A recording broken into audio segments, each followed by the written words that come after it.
इस लेक्चर में हम नया यूनिट शुरू करने वाले हैं जिसका नाम है ह्यूमन हेल्थ एंड डिजीज। अब ह्यूमन हेल्थ के बारे में बात करते हैं तो ये ह्यूमन हेल्थ होता क्या है।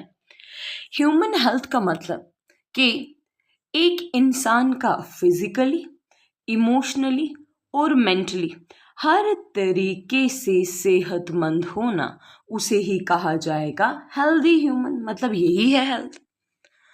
अच्छा, ये सारी चीज़ें एक अगर इंसान की बॉडी में लेके आनी है तो इसके लिए 3 चीज़ों को फॉलो करना ज़रूरी है। सबसे पहली बैलेंस डाइट, उसके अलावा एक्सरसाइज और उसके अलावा योगा।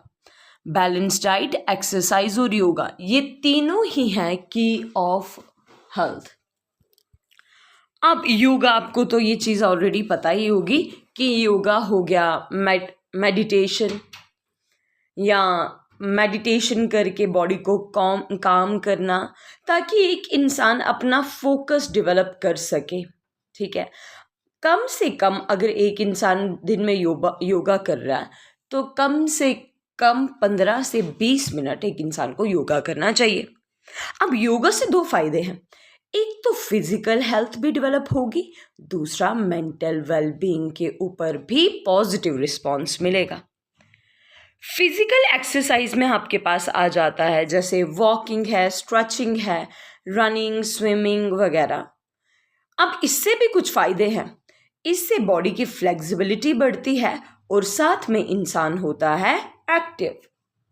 बैलेंस डाइट के बारे में बात करूं तो बैलेंस डाइट का मतलब आ गया कि हमारे खाने में हर एक न्यूट्रिएंट का राइट अमाउंट में पाया जाना। मतलब कि राइट डाइट या राइट फूड हम लेकिन राइट अमाउंट में, इसे ही कहा जाता है बैलेंस डाइट। देखो, इंसान वो ही बनता है जो वो खाता है। अगर वो ताज़ी चीज़ें खाएगा, नेचुरल फूड को कंज्यूम करेगा तो इंसान भी नेचुरली फिट रहेगा। लेकिन अगर एक इंसान ज़्यादा प्रोसेस्ड चीज़ों को कंज्यूम करेगा तो उसकी बॉडी में काफ़ी सारे शायद टॉक्सिक केमिकल्स बन जाएंगे। तो एक हेल्दी बनने के लिए, हेल्थ की प्रॉपर फंक्शनिंग के लिए हमें योगा, फिजिकल एक्सरसाइज और बैलेंस डाइट का इस्तेमाल करना चाहिए। Yoga, balance diet and physical exercise. अब हमारी अच्छी हेल्थ में इंटरफेयर करते हैं डिजीजेस। अब ये डिजीजेस क्या होते हैं?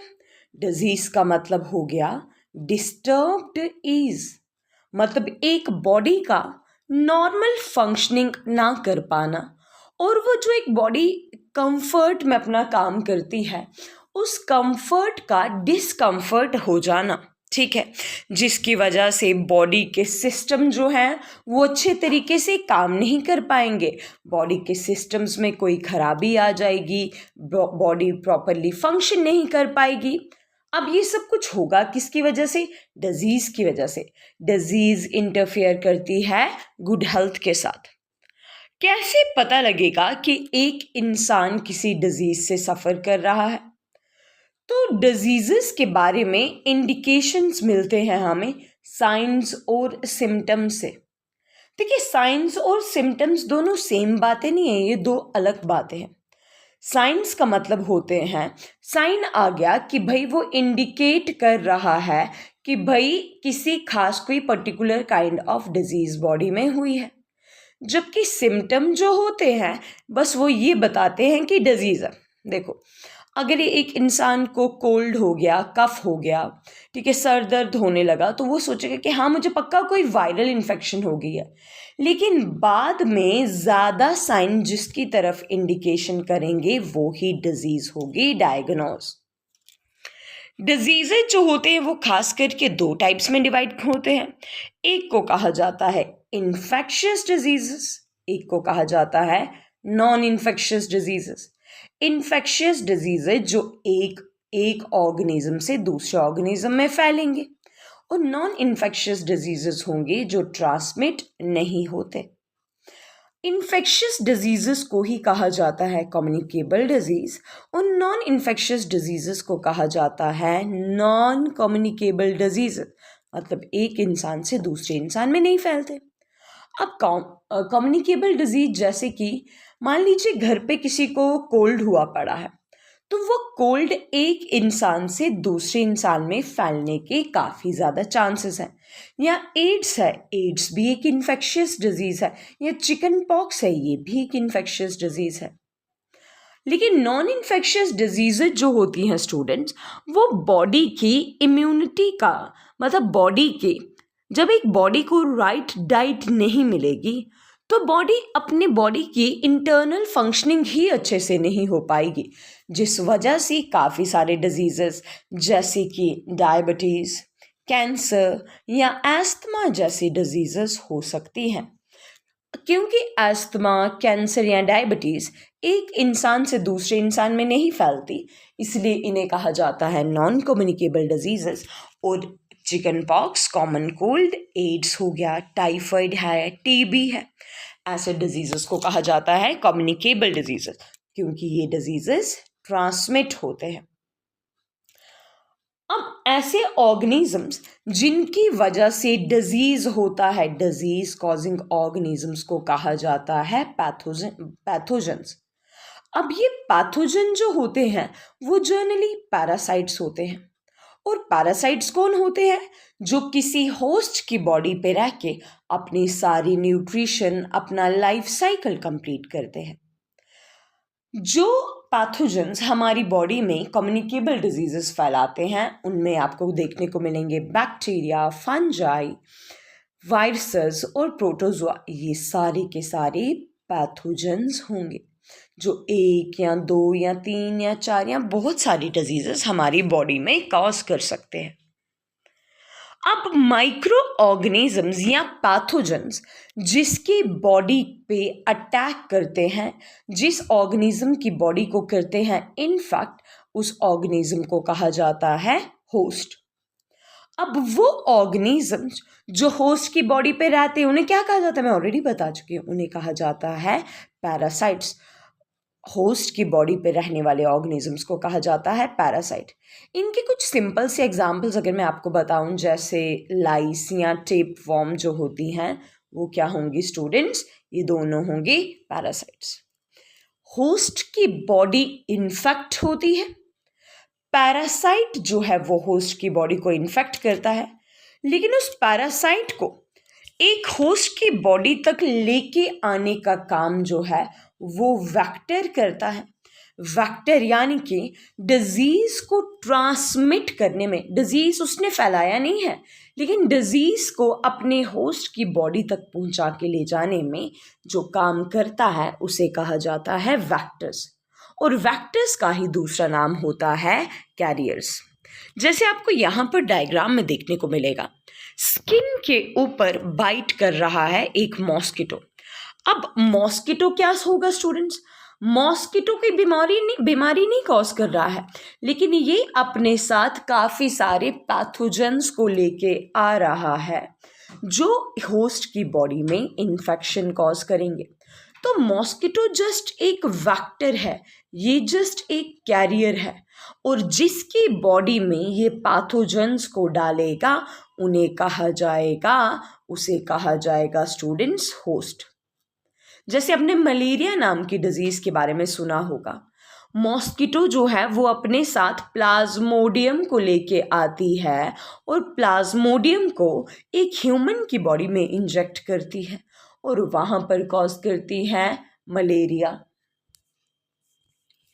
अब हम कुछ इंपॉर्टेंट डिजीजेस के बारे में पढ़ेंगे। पहले हम पढ़ेंगे कुछ कम्युनिकेबल डिजीजेस के बारे में और उसके बाद हम कुछ नॉन कम्युनिकेबल डिजीजेस के बारे में पढ़ेंगे। मतलब कम्युनिकेबल का मतलब इन्फेक्शियस डिजीजेस और नॉन कम्युनिकेबल का मतलब non infectious diseases.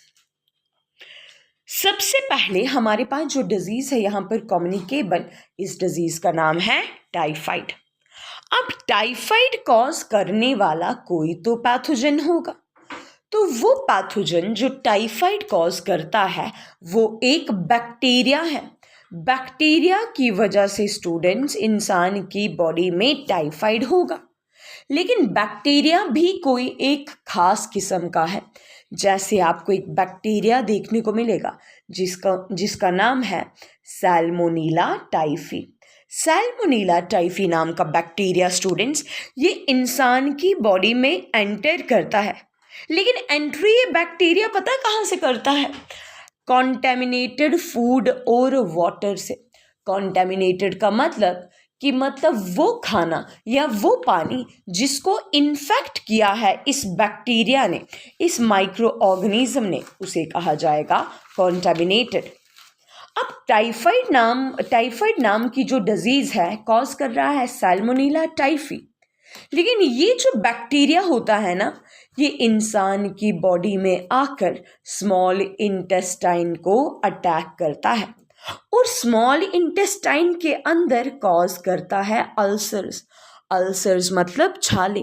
Small intestine में छोटे छोटे छाले बनने लगेंगे, जिसकी वजह से काफ़ी ज़्यादा स्टमक एक रहता है, पेट में दर्द रहेगा, हेडेक रहेगा और फीवर भी आएगा। इसके अलावा जिस इंसान को टाइफाइड हुआ होगा उसे काफ़ी ज़्यादा वीकनेस फील होती है और उसे काफ़ी भूख भी नहीं लगती, क्योंकि पेट में काफ़ी ज़्यादा दर्द रहेगा तो कोई खाने का मन भी नहीं करेगा। टाइफाइड को डायग्नोस करने के लिए एक टेस्ट आता है, जिस टेस्ट को कहा जाता है विडल टेस्ट। ठीक है, WIDAL। काफ़ी लोग इसको वाइडल पढ़ते हैं और काफ़ी इसको विडाल पढ़ते हैं, but it's exact pronunciation is Widal test. Typhoid क्योंकि ये एक है बैक्टीरियल डिजीज, तो इसको ट्रीट करने के लिए एंटीबायोटिक्स का सेवन किया जा सकता है, क्योंकि एंटीबायोटिक्स, एंटी मतलब अगेंस्ट, बायोटिक्स मतलब लिविंग ऑर्गेनिज्म। तो देखिए बॉडी के अंदर बैक्टीरिया आ रहा है और बैक्टीरिया है तो एक लिविंग ऑर्गेनिज्म ही ना स्टूडेंट्स। ठीक है, तो इसके लिए एंटीबायोटिक्स का इस्तेमाल किया जा सकता है। अब एक थोड़ी सी आपको कहानी बता देती हूँ। एक अमेरिकन कुक थी, जिसकी आप इमेज यहाँ पर राइट साइड में देख सकते हैं। एक अमेरिकन कुक थी जिनका नाम था मैरी मेलन। अब इन मैरी मेलन की वजह से, इस लेडी की वजह से स्टूडेंट्स क्या हुआ था, कम से कम 100+ लोगों को टाइफाइड हुआ था। अब ये कुक थी, लोगों के घर पे जाके खाना बनाती थी। इसका टाइफाइड वाला फीवर एक इंसान से दूसरे इंसान में फैला और वो कम से कम 100 से ज़्यादा लोगों को इन्फेक्ट किया। तो देखिए हुआ ना टाइफाइड एक कम्युनिकेबल डिजीज। ठीक है, और इन्हें ही कहा जाता है, मैरी मेलन को कहा जाता था टाइफाइड मैरी भी। स्टूडेंट्स देखिए, जब भी कॉन्टेमिनेटेड फूड और वाटर की बात आएगी ना, तो वहाँ पर ज़रूर फ्लाइज का, खास करके हाउस फ्लाइज के बारे में बात की जाती है। हाउस फ्लाई जो होती हैं स्टूडेंट्स, इनकी वजह से बॉडी में टाइफाइड होने का शिकायत हो सकती है। अब आप बोलेंगे कि हाउस फ्लाई क्यों? देखिए स्टूडेंट, हाउस फ्लाई तो कितनी सारी गंदगी वाली जगहों पे बैठेगी।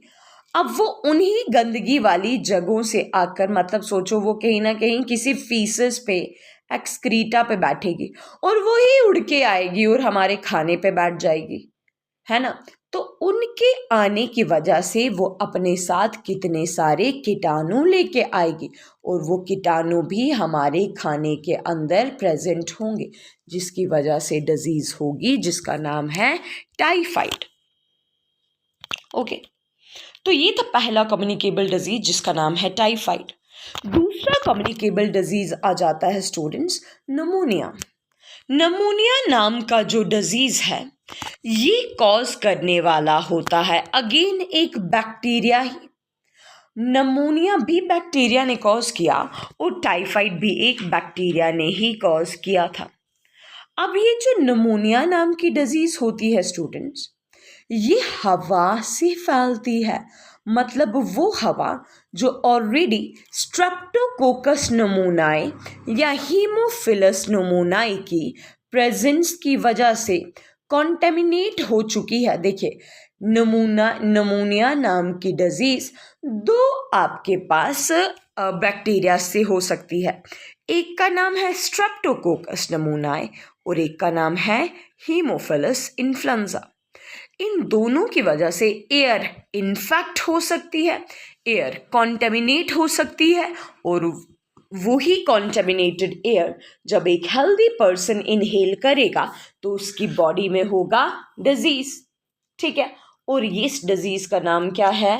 नमोनिया। नमोनिया नाम का डिजीज जो है ऑब्वियसली हवा से आ रहा है।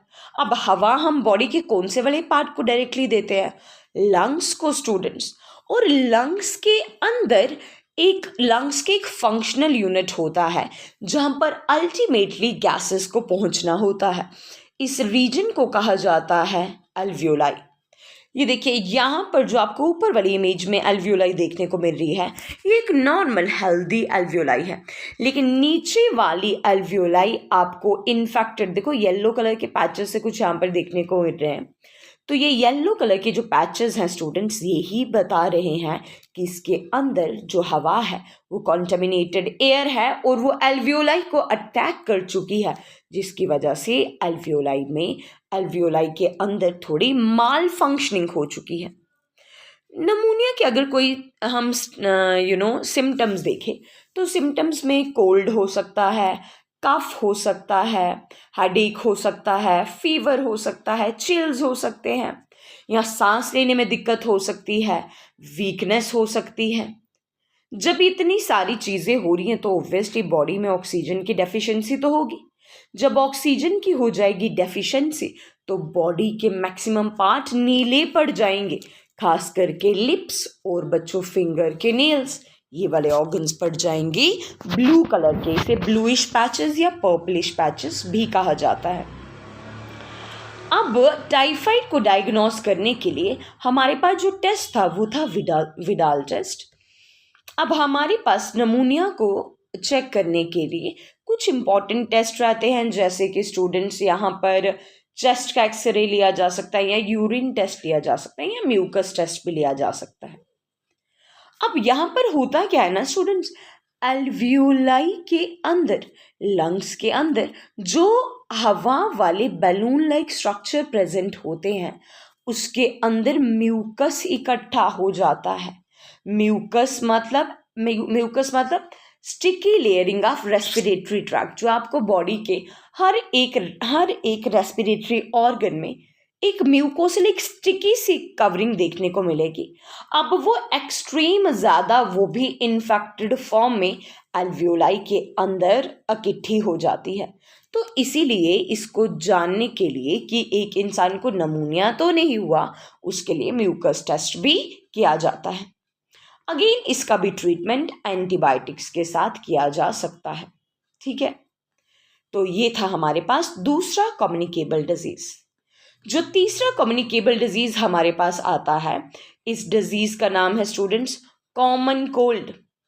अब कॉमन कोल्ड जो है ना स्टूडेंट्स, ये किसी बैक्टीरिया की वजह से नहीं होता।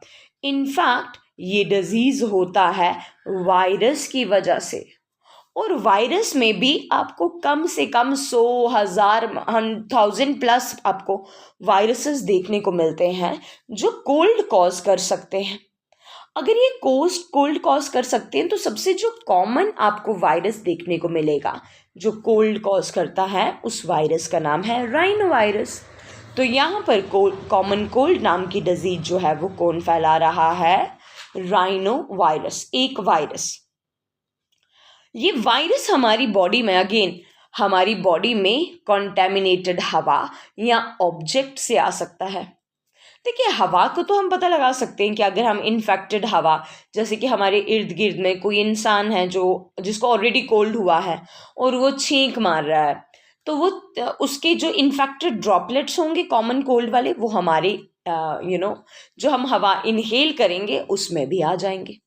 लेकिन इसके अलावा ऑब्जेक्ट्स का मतलब कि मान लीजिए किसी ने कोई इंसान ऑलरेडी उसको कोल्ड हुआ पड़ा है और उसने एक हैंकी इस्तेमाल किया और वही हैंकी बाद में किसी और ने इस्तेमाल कर दिया, तो होगा ना ऑब्जेक्ट में भी उस वायरस का प्रेजेंस, और वो इजीली किसी भी इंसान की बॉडी में चला जाएगा जो भी उस हैंकी का इस्तेमाल करेगा। अब जब हमने नमूनिया देखा था तो नमूनिया में भी रेस्पिरेटरी ट्रैक्ट की इन्फेक्शन हो रही थी। कॉमन कोल्ड में भी रेस्पिरेटरी ट्रैक की ही इन्फेक्शन है, लेकिन यहाँ की इन्फेक्शन जो होती है वो हमारे नेज़ल पैसेज से लेके ट्रैकिया तक को इन्फेक्ट कर सकती है। देखिए, ये जो वायरस होता है ना, ये ज़्यादा देर वेट नहीं करता कि भाई मैं लंग्स तक पहुंचूंगा तो ही इन्फेक्शन करूंगा। नो, ये अपना जो इम्पैक्ट होता है वो जल्दी दिखाता है। इसीलिए आपको कोल्ड के टाइम पे काफ़ी ज़्यादा स्टफी नोज़ या सोर थ्रॉट ऐसा फील होगा, क्योंकि वो हमारे नेज़ल पैसेज के साथ साथ ट्रैकिया तक के रीजन को इन्फेक्ट कर सकता है। कॉमन कोल्ड की सिम्टम्स क्या क्या होते हैं स्टूडेंट्स? तो यहाँ पर होता है रनी नोज, नोज बहता रहेगा। स्टफी नोज मतलब कि नोज काफ़ी भारी भारी सा लगता है। सोर थ्रॉट, कफ, हॉर्सनेस, आवाज़ काफ़ी मोटी हो जाती है। अब कॉमन कोल्ड के लिए, क्योंकि है ये एक वायरल डिजीज़, अब वायरल डिजीज़ के लिए तो खास कोई आपको पता है कि इसके लिए तो एंटीबायोटिक्स ओब्वियसली नहीं ली जाएंगी। एंटीबायोटिक्स कभी भी वायरस के ऊपर असर नहीं करती स्टूडेंट्स, क्योंकि एंटीबायोटिक्स तो लिविंग ऑर्गेनिजम्स को ही मारेंगी ना, जैसे कि बैक्टीरिया, जैसे कि प्रोटोजोआ, या फिर कुछ केसेस में फंगस भी। वायरस को मारने के लिए देखो, अब इधर कोई स्पेसिफिक दवाई तो नहीं है, लेकिन हाँ, हम अगर खांसी है तो खांसी के लिए कफ सिरप ले सकते हैं। अगर नोज जो है, नोज़ में ब्लॉकेज फील हो रही है तो नेज़ल स्प्रेस का इस्तेमाल किया जा सकता है, जैसे ऑट्रविन या नेज़ल क्रोम आती है। या अगर फिर जैसे हेडेक वगैरह हो रहा है तो उसके लिए पेन किलर्स का इस्तेमाल किया जा सकता है। ठीक है, तो ये आ गया कॉमन कोल्ड। इससे आपको थोड़े दिन में कॉमन कोल्ड से रिलीफ ज़रूर देखने को मिलेगा। ओके, अब नेक्स्ट कम्युनिकेबल डिजीज जो हमारे पास आ जाती है, इस डिजीज़ का नाम है मलेरिया।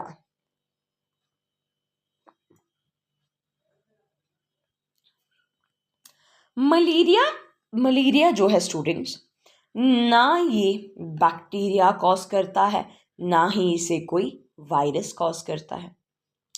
इसे कॉज करने वाला है एक प्रोटोजोआ, प्लाज्मोडियम फाल्किपैरम नाम का एक प्रोटोजोआ है जो खास करके मलेरिया कॉज करता है। या इसके अलावा दूसरे भी वेरिएंट्स आते हैं, जैसे कि प्लाज्मोडियम वाइवैक्स या प्लाज्मोडियम मलेरिया। ये डायरेक्टली इंसान की बॉडी में आके मलेरिया कॉज कर सकते हैं।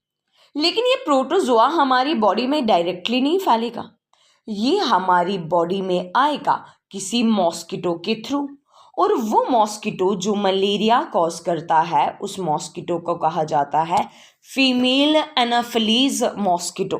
फीमेल एनाफिलीज मॉस्किटो इंसान को बाइट करेगा और वहाँ पर इंजेक्ट करेगा प्रोटोजोआ जो कॉज करेगा मलेरिया। अगर ये प्रोटोजोआ हमारी बॉडी में आ गया तो ये सबसे पहले शुरुआत में बॉडी में आरबीसीज को रप्चर करेगा, फिर लिवर को इन्फेक्ट करेगा, और लेटर स्टेजेस में ये स्प्लीन को भी करेगा स्टूडेंट्स रप्चर। क्योंकि स्प्लीन करता क्या है, वो स्टूडेंट्स आरबीसीज को स्टोर करके रखता है। इनफैक्ट ग्रेवयार्ड है आरबीसीज का। मलेरिया में आपको कुछ सिम्टम्स बताऊं तो यहाँ पर हाई फीवर रहता है, चिल्स, हेडेक, बॉडी एक, ऐसी चीज़ें रह सकती हैं। मलेरिया का टेस्ट करने के लिए या तो ब्लड टेस्ट लिया जाता है या तो लिया जाता है लिवर फंक्शन टेस्ट। ठीक है, क्योंकि ब्लड के आरबीसीज को और लिवर को ही तो मलेरिया वाला प्रोटोजोआ इन्फेक्ट करेगा। मलेरिया को ट्रीट करने के लिए दवाई आती है, एंटी मलेरियल दवाई। और आपको एक और चीज़ भी देखने को मिलेगी कि एंटी मलेरियल ड्रग्स में जनरली केमिकल इस्तेमाल होता है जिसे कहा जाता है क्विनीन। और ये क्विनीन नाम का जो केमिकल होता है वो सिंकोना नाम की ट्री की बाग से लिया जाता है।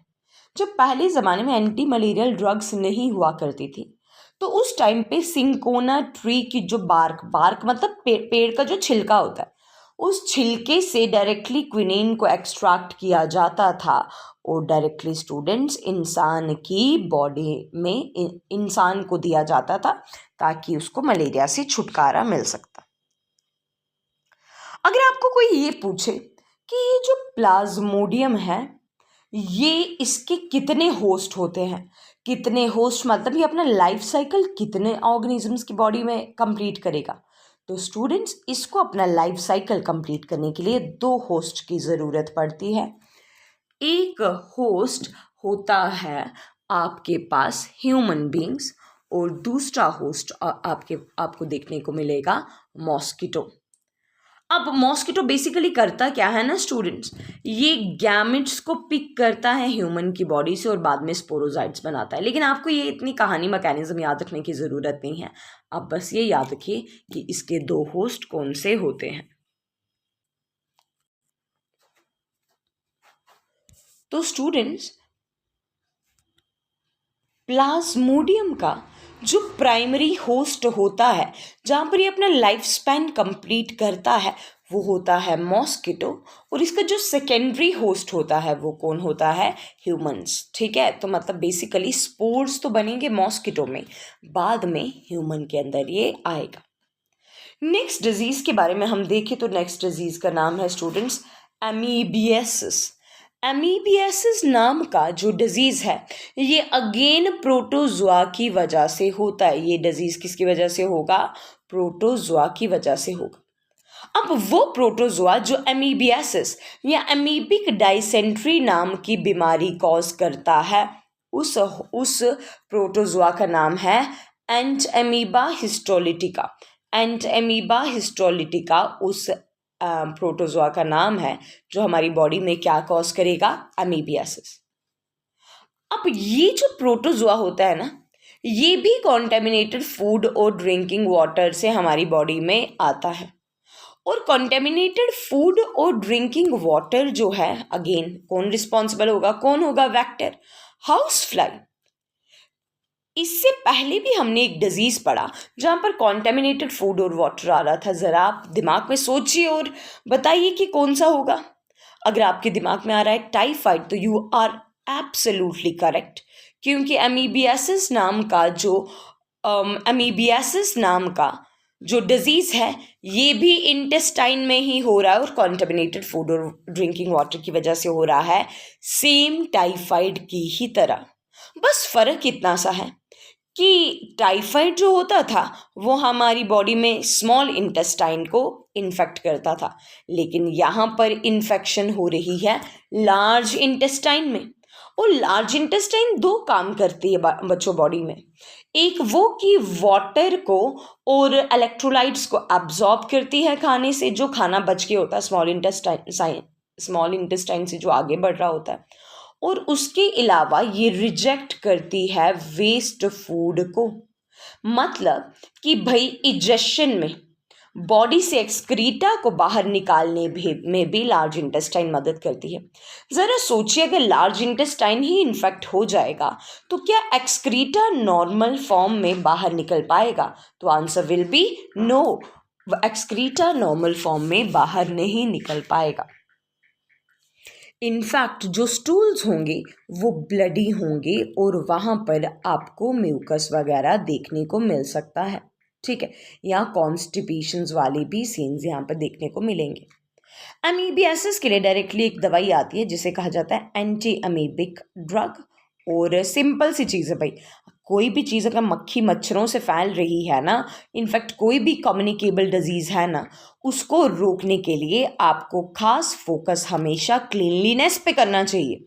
अपने आसपास की क्लीनलीनेस, अपनी खुद की हाइजीन, अपनी अपने जो भी आपकी अपनी हाइजीन मेंटेन रखें। जो खाना है वो ढका हुआ हमेशा हो, मक्खी मच्छरों को वहाँ पर पेनिट्रेट होने नहीं देना है। ठीक है, नेक्स्ट डिजीज जो है उस डिजीज का नाम है एस्कैरियासिस। एस्कैरियासिस नाम की डिजीज राउंड वॉर्म की वजह से या एस्कैरिस की वजह से फैलती है। तो ये जो राउंड वॉर्म्स या ये जो एस्कैरिस होते हैं ना स्टूडेंट्स, ये ज़्यादा प्रेजेंट होते हैं या तो पानी के अंदर या तो फ्रूट्स और वेजिटेबल्स के अंदर। तो जब भी आप वाटर का कंजम्पशन करें तो ध्यान रखें कि वो पानी हमेशा प्यूरिफाइड ही हो। अगर प्यूरिफाइड नहीं है तो बॉइलिंग का तो मैकेनिज्म सबसे बेस्ट है जिससे पानी प्यूरिफाई हो सकता है। इसके अलावा फ्रूट्स और वेजिटेबल्स को जब भी आप कंज्यूम करें, इन्हें हमेशा धो के खाएं, क्योंकि चांसेस रहते हैं कि इसके अंदर राउंड वॉर्म्स या एस्कैरिस प्रेजेंट हो सकता है, और ये एस्कैरिस भी आएगा बॉडी में और इन्फेक्ट करेगा इंटेस्टाइन को। और जब ये इंटेस्टाइन को इन्फेक्ट करेगा ना स्टूडेंट्स, तो यहाँ पर काफ़ी सारा बॉडी के अंदर इंटरनल ब्लीडिंग होने लगती है, फीवर होता है, मस्कुलर पेन होता है, इनफैक्ट एनीमिया तक हो जाता है ब्लड का काफ़ी ज़्यादा, क्योंकि इंटरनल ब्लीडिंग से काफ़ी ज़्यादा ब्लड का लॉस हो जाएगा, तो it will ultimately lead towards anaemia. Okay, next disease का नाम है एलिफेंटियासिस। एलिफेंटियासिस डिजीज को ही कहा जाता है फिलेरियासिस। अब एलिफेंटियासिस इस डिजीज को इसलिए कहा जाता है क्योंकि जब ये वॉर्म, फिलेरियल वॉर्म, बॉडी को इन्फेक्ट करता है ना, तो उस ऑर्गन की काफ़ी ज़्यादा स्वेलिंग हो जाती है, और स्वेलिंग की वजह से वो ऑर्गन काफ़ी ज़्यादा जाइंट सा बन जाता है, काफ़ी ज़्यादा स्वेलिंग हो जाती है। ठीक है, मतलब वो एलिफेंट की टांगों को रिजेंबल करने लगता है। That's why the name elephantiasis. अब ये फिलेरियासिस हमारी बॉडी में आएगा कैसे? Again students, same female mosquito की बाइट से। अब फीमेल मॉस्किटो कोई भी हो सकती है, चाहे वो कलेक्स मॉस्किटो हो, वो एनाफिलीज भी हो सकती है, वो एडीज भी हो सकती है। कोई भी मॉस्किटो जो है स्टूडेंट्स, वो अपने साथ कैरी करके लेके आ सकता है फिलेरियल वॉर्म, और फिलेरियल वॉर्म को करेगा इन ह्यूमन की बॉडी में इंजेक्ट और कॉज करेगा फिलेरियासिस। अगर ये वॉर्म बॉडी में आ जाता है ना स्टूडेंट्स, तो ये बेसिकली हमारी बॉडी के लिम्फेटिक वेसल्स को अटैक करता है। लिम्फेटिक वेसल्स को जब ये अटैक करता है ना, तो लिम्फेटिक वेसल्स में लिम्फ इकट्ठा होने लगता है। अब लिम्फ इकट्ठा हो जाएगा तो ऑटोमेटिकली वहाँ पर स्वेलिंग तो होगी ही। यहाँ पे आपको कुछ सिम्टम्स देखने को मिलेंगे, जैसे आपको देखने को मिलेगा फीवर होगा, पेन होगा, टेस्टिकल्स में, जैसे मेल में टेस्टिकल में हो सकता है, लोअर लिम्स में स्वेलिंग हो सकती है, फीमेल के जेनाइटल्स में या फीमेल की ब्रेस्ट में भी स्वेलिंग हो सकती है। मतलब वहाँ पर भी फिलेरियासिस वॉर्म जो है वो इन्फेक्शन कॉज कर सकता है। इसके ट्रीटमेंट के लिए स्टूडेंट्स हम एंटी इन्फ्लेमेटरी मेडिसिन का इस्तेमाल करते हैं। एंटी इन्फ्लेमेटरी मेडिकेशन मतलब एंटी इन्फ्लेमेटरी मेडिसिन मतलब जो स्वेलिंग हुई है, एंटी इन्फ्लेमेटरी मेडिकेशन जो है वो बस उसको थोड़ा कम करने में मदद करेगा, और इनका इस्तेमाल हमेशा कम डोजेस में ही करना चाहिए। ठीक है, और इसके साथ थोड़ा स्टेरॉइड्स का भी इस्तेमाल हो सकता है। नेक्स्ट डिजीज जो आपको देखने को मिलेगी, ये डिजीज कहलाती है स्टूडेंट्स रिंग वॉर्म। अब इस डिजीज में क्या होता है, इस डिजीज में स्किन के ऊपर रेड कलर का पैच बन जाता है, और वहाँ पर काफ़ी ज़्यादा खारिश रहेगी, ड्राई सी वो वहाँ पे स्किन हो जाएगी, या तो बॉडी के ऊपर कहीं पर भी बन सकता है, या तो स्कैल्प के ऊपर ये रिंग वॉर्म जो है वो अटैक कर सकता है। अब रिंग वॉर्म कॉज करने वाले पैथोजन का नाम है ट्राइकोफाइटन, या इनफैक्ट माइक्रोस्पोरम, या इसके अलावा एपिडर्मोफाइटन फंगस भी स्टूडेंट्स रिंग वॉर्म कॉज कर सकते हैं। और ये जो फंगस होते हैं ना, ये सारे के सारे फंगस है स्टूडेंट्स। ठीक है, तो ये जो फंगस होते हैं ये खास करके मिट्टी में प्रेजेंट होते हैं। ठीक है, और जो भी इंसान ज़्यादा मिट्टी में काम करता होगा उनके अंदर ये वाले इन्फेक्शन होने के चांसेस रहते हैं।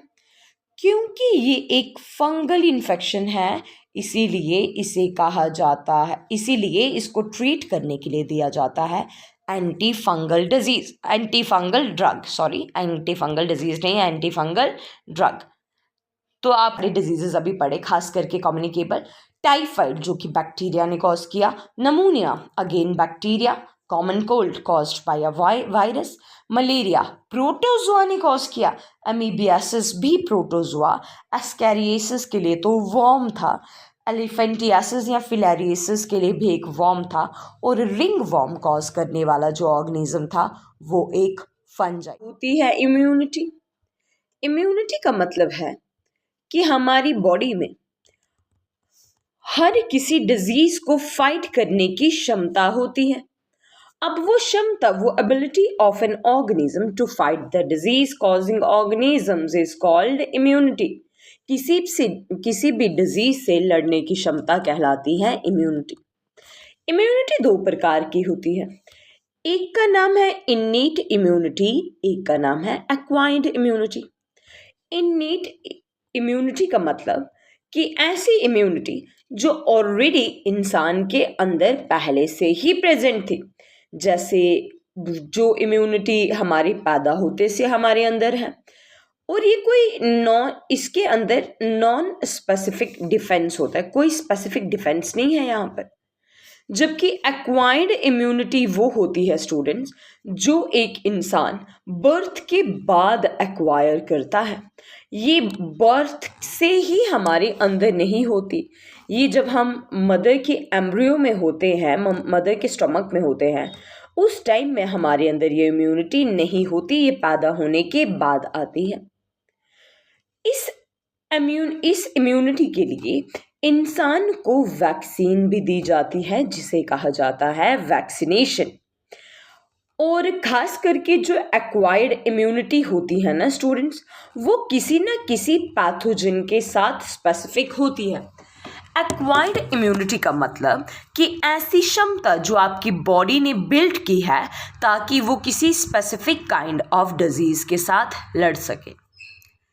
इन्नीट इम्यूनिटी जो नेचुरली हमारी बॉडी के अंदर डेवलप है, उसके अंदर ऑटोमेटिकली नेचुरल ही बैरियर्स प्रेजेंट होते हैं जो किसी भी पैथोजन से फाइट करने में मदद करते हैं। कुछ बैरियर्स के नाम यहाँ पर लिखे हुए हैं, जैसे physical barrier, physiological barriers, cellular barriers और साइटोकाइन बैरियर्स। फिजिकल बैरियर्स मतलब कि देखो, अब आपकी बॉडी को अगर किसी डिजीज के साथ फाइट करना है तो उस डिजीज के साथ फाइट करने के लिए बॉडी सबसे पहले जो अपना डिफेंस फोर्स तैयार करती है उसे कहा जाता है फिजिकल बैरियर। मान लीजिए आपके घर पे कोई ऐसी चीज है जिसको आपको एक्स्ट्रा सिक्योरिटी देने की जरूरत है। अब उस एक्स्ट्रा सिक्योरिटी के लिए डायरेक्टली आपने बिल्कुल एक बाहर से मेन गेट लगाया होता है। सबसे पहले आपके घर का मेन गेट होता है, फिर आपके घर की दीवार होगी, फिर वहाँ का दरवाज़ा होगा, फिर जिस कमरे के अंदर ये रखा होगा उसका दरवाज़ा होगा। तो इसी तरीके के बैरियर्स प्रेजेंट होते हैं इन्नीट इम्यूनिटी में। सबसे पहले वो वाले बॉडी के सेल्स जिससे एक पैथोजन को लड़के अंदर जाना पड़ेगा ताकि वो बॉडी के सेल में जाके इन्फेक्शन कॉज कर सके। तो बॉडी का जो सबसे पहला बैरियर होता है उसे कहा जाता है फिजिकल बैरियर। अब फिजिकल बैरियर जो होते हैं स्टूडेंट्स, वो हमारी स्किन हो सकती है या हमारी रेस्पिरेटरी ट्रैक के अंदर प्रेजेंट म्यूकोसल लाइनिंग, या इनफैक्ट हमारी गैस्ट्रोइंटेस्टाइनल मतलब हमारे स्टमक के अंदर म्यूकोसा वाली लाइनिंग, या फिर हमारी इंटेस्टाइन के अंदर वाली लाइनिंग। नंबर 2 जो हमारी बॉडी में फिजिकल बैरियर के बाद वाला बैरियर आता है पैथोजन को रोकने के लिए, उस बैरियर को कहा जाता है फिजियोलॉजिकल बैरियर। अब ये फिजियोलॉजिकल बैरियर्स क्या करते हैं स्टूडेंट्स, यहाँ पर ये भी किसी पैथोजन के साथ मदद करेंगे, लेकिन इसके अंदर आपके पास आ जाता है माउथ सलाइवा, टीयर्स या एसिड जो कि स्टोमक में प्रेजेंट होते हैं। तो ये आगे फिजियोलॉजिकल बैरियर्स मतलब किसी सिस्टम की प्रॉपर फंक्शनिंग के लिए कोई ऑर्गन डायरेक्टली किसी एंजाइम को रिलीज करे ताकि वो एंजाइम किसी अनवांटेड सब्सटेंस को आने से रोक सके। जैसे आपके आंख के अंदर कुछ अगर अनवांटेड सब्सटेंस चला जाता है तो एकदम से टीयर्स आने लगते हैं, है ना, तो हुआ ना ये एक फिजियोलॉजिकल बैरियर। सेलुलर बैरियर्स में आपको देखने को मिलेंगे हमारी बॉडी के WBC जैसे कि लिम्फोसाइट्स, मोनोसाइट्स, मैक्रोफेजेस, न्यूट्रोफिल्स। तो ये हमारी बॉडी के होते हैं कुछ सेलुलर बैरियर्स, और इसके बाद अल्टीमेटली हमारी बॉडी के बैरियर्स आ जाएंगे साइटोकाइन बैरियर स्टूडेंट्स, जो सिक्रीट किए जाते हैं अगेन हमारे इम्यून सिस्टम के द्वारा ही। और इम्यून सिस्टम्स को बनाता कौन है स्टूडेंट्स? WBCs। लेकिन ये जो साइटोकाइन होता है ना स्टूडेंट्स, यहाँ पर कोई एंटीबॉडीज रिलीज नहीं होती और ये डायरेक्टली किसी ऑर्गेनिज्म को ख़त्म करने में मदद कराता है। तो ये इन्नेट इम्यूनिटी में क्या क्या बैरियर्स आ जाते हैं, उनके नाम है physical barrier, physiological barriers, cellular barriers और साइटोकाइन बैरियर्स। एक्वायर्ड इम्यूनिटी होती है वो इम्यूनिटी जो हमारी बॉडी के अंदर है नहीं, लेकिन उसे हमारी बॉडी को एक्वायर करना पड़ेगा। मान लीजिए किसी इंसान को कभी लाइफ में एक बार चिकन पॉक्स हो गया, तो ये चिकन पॉक्स हमारी बॉडी में डिजीज होता ही नहीं अगर इसके लिए फाइट करने वाले सेल्स ऑलरेडी वूम से ही हमारी बॉडी के अंदर प्रेजेंट होते। लेकिन ये चिकन पॉक्स बॉडी को इन्फेक्ट करता है, लेकिन ये चिकन पॉक्स बॉडी को होगा एक ही बारी में, मैक्सिमम केसेस में एक ही बारी में चिकन पॉक्स बॉडी को इन्फेक्ट करता है स्टूडेंट्स, क्योंकि दूसरी बारी के लिए तो बॉडी ने उसके लिए इम्यून सेल्स तैयार कर दिए हुए हैं जिन्होंने ये पैथोजन याद रखा है जिसकी वजह से ये स्पेसिफिक डिजीज हुआ। इनफैक्ट एक्वायर्ड इम्यूनिटी को बनाने के लिए हमारी बॉडी में मेमोरी सेल्स का प्रेजेंट होना ज़रूरी है। क्या होते हैं मेमोरी सेल्स? मेमोरी सेल्स का मतलब WBCs। और WBCs में कौन से वाले WBCs होते हैं मेमोरी सेल स्टूडेंट्स? लिम्फोसाइट्स होते हैं स्टूडेंट्स मेमोरी सेल्स। ये हमेशा याद रखते हैं, अगर बॉडी को एक बार किसी भी पैथोजन ने इन्फेक्ट कर दिया तो दूसरी बारी अगर वो पैथोजन बॉडी के अंदर आएगा भी तो उसका असर बॉडी के ऊपर ज़्यादा होगा ही नहीं, क्योंकि लिम्फोसाइट्स ऐसे केमिकल्स को पहले ही रिलीज कर देगा ताकि वो इन बॉडी को इन्फेक्ट ही ना कर सके। एक्वायर्ड इम्यूनिटी में ना एक ऑर्गेनिज्म दो किस्म के रिस्पॉन्सेस शो कराता है।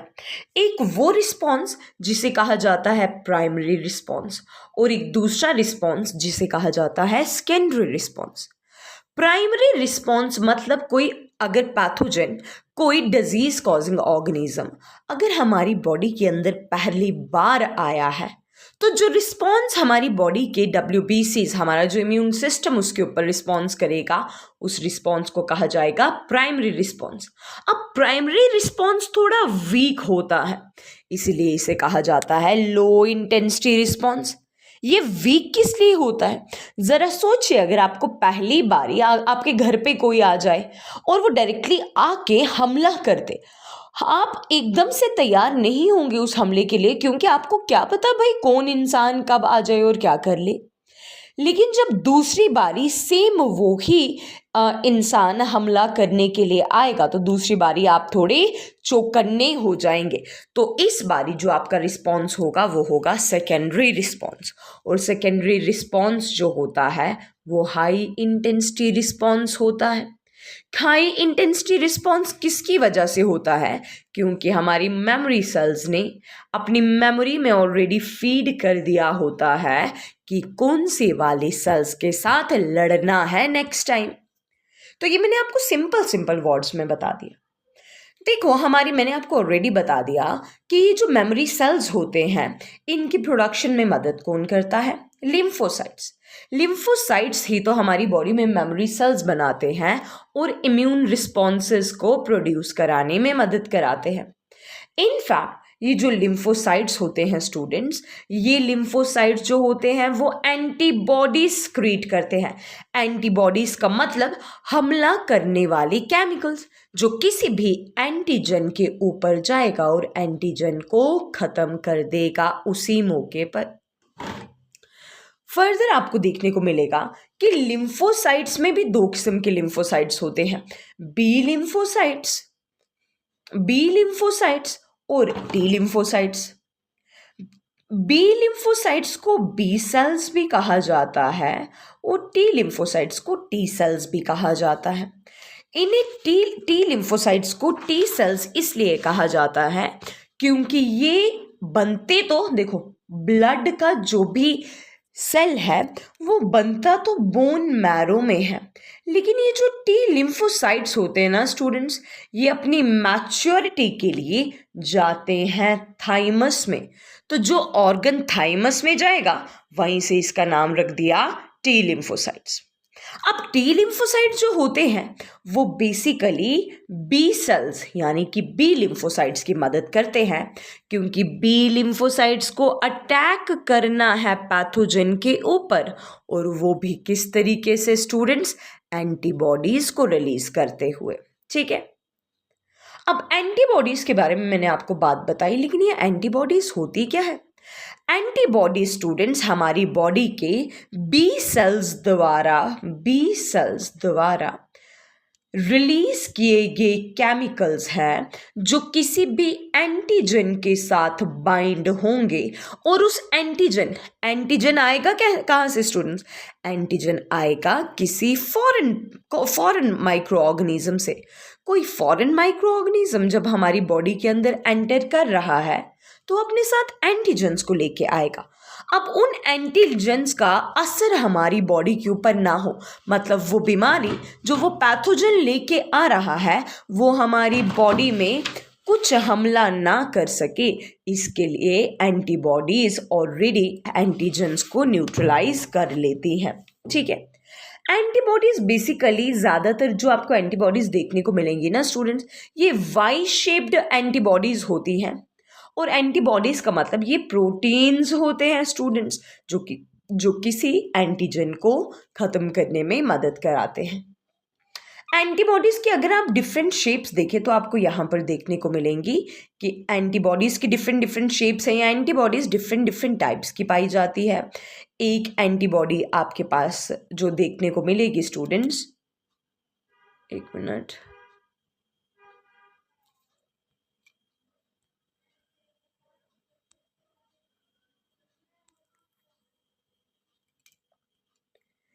एक एंटीबॉडी जो हमारी बॉडी में देखने को मिलेगी, इस एंटीबॉडी का नाम है स्टूडेंट्स, इस एंटीबॉडी का नाम है IgA, एक का नाम है IgG, एक का नाम है IgE और एक का नाम है IgM। बस आपको इनके नाम याद होने चाहिए और इनके स्ट्रक्चर्स देखिए कैसे होते हैं। ये जो IgG है वो कुछ इस तरह का दिखता है। IgM में देखो ये वाई शेप्ड, मतलब कि कुछ इस तरीके का आपको ये सेल्स देखने को मिलते हैं, वाई शेप्ड के लिए ऐसे, और फिर इसके अलावा साइड पे कुछ इस तरीके से आपको एंटीबॉडीज का पूरा स्ट्रक्चर देखने को मिलेगा। अब एंटीबॉडीज के अंदर दो पेप्टाइड चेन्स होती हैं। एक पेप्टाइड चेन जो है वो हैवी होती है और दूसरी जो होती है वो लाइट होती है।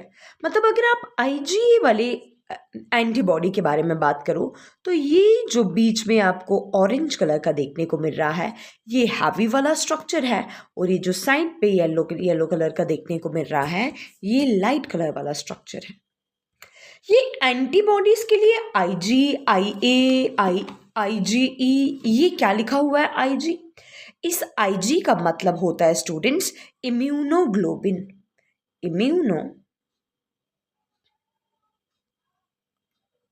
ग्लोब्यूलिन। और बस आप इतना बस याद रखना कि एंटीबॉडी जो होते हैं वो वाई शेप्ड प्रोटीन स्ट्रक्चर होते हैं जो किसी एंटीजन को न्यूट्रलाइज करने में मदद कराते हैं, ताकि एंटीजन का फंक्शन जो है वो थोड़ा न्यूट्रलाइज हो सके। ठीक है, और एंटीजन क्या है? ये एंटीजन नाम किसको दिया गया है? एंटीजन नाम दिया जाता है उन फॉरेन सब्सटेंसेस को जो हमारी बॉडी में आके कोई ना कोई डिजीज कॉज करेंगे। अब एंटीजन कोई माइक्रो ऑर्गेनिज्म हो सकता है, केमिकल हो सकता है, पोलन हो सकता है, टॉक्सिन हो सकता है। जैसे ही हमारी बॉडी में एंटीजन आएगा तो हमारी बॉडी के बी सेल जो है वो एंटीबॉडीज को प्रोड्यूस करना शुरू कर देंगे। लेकिन ये एंटीजन भी कोशिश करता है कि ये एंटीबॉडी, सुनो, हर एक एंटीबॉडी के एंड पे ना एक एंटीजन बाइंडिंग साइट होती है। अगर एंटीजन आके वहां पर बाइंड हो जाए तो हमारी एंटीबॉडी जो है वो कुछ नहीं कर पाती और वो न्यूट्रलाइज हो जाती है। तो एंटीबॉडीज आ गए वाई शेप प्रोटीन स्ट्रक्चर, और एंटीजन आ गया कोई भी फॉरेन सब्सटेंस जो हमारी बॉडी के अंदर एंटर कर रहा है। जब एंटीबॉडीज के बारे में बात आती है तो लिम्फोसाइट्स की बात तो ऑब्वियसली ज़रूर की जाएगी ना। लिम्फोसाइट्स भी कितने किस्म के होते हैं स्टूडेंट्स? लिम्फोसाइट्स होते हैं खास करके 2 किस्म के। एक लिम्फोसाइट को कहा जाता है बी लिम्फोसाइट्स यानी कि बी सेल्स, और दूसरी तरफ से लिम्फोसाइट्स को कहा जाता है टी लिम्फोसाइट्स यानी कि टी सेल्स।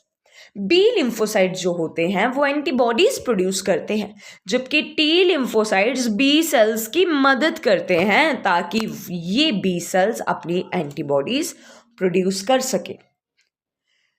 और एंटीबॉडी जो होती हैं वो भी 2 किस्म की होती है, एक होती है प्लाज्मा बी सेल, एक होती है मेमोरी बी सेल।